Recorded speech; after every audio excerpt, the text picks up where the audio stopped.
Before I start, let me introduce myself first. I'm Joshua Brazil, 19 years old, from BSIT 1C. Journey through innovation.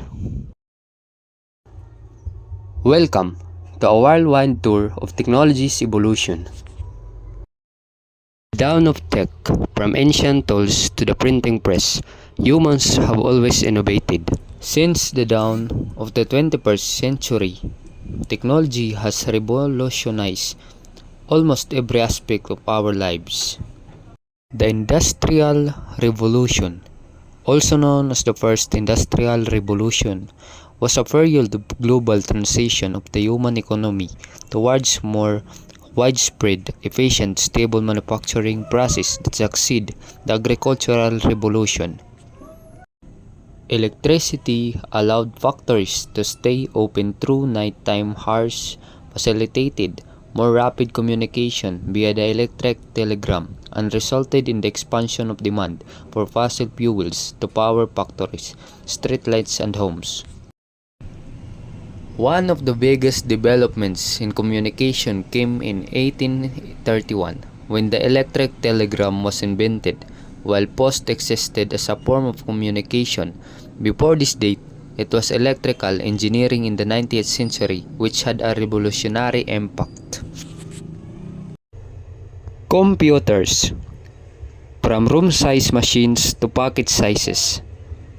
The internet age, connecting people, ideas, and information like never before. Mobile revolution, smartphones becoming extensions of ourselves. Social media, transforming how we connect, share, and collaborate. Artificial intelligence, teaching machines to learn and think like humans. Robotics, automating tasks and revolutionizing industries. Virtual reality, stepping into immersive digital worlds.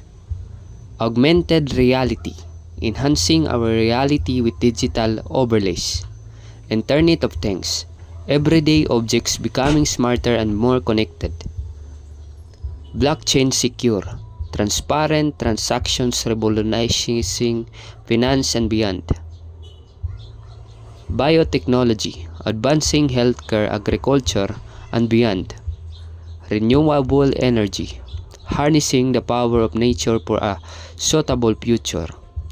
Space exploration, pushing the boundaries of human knowledge and possibility.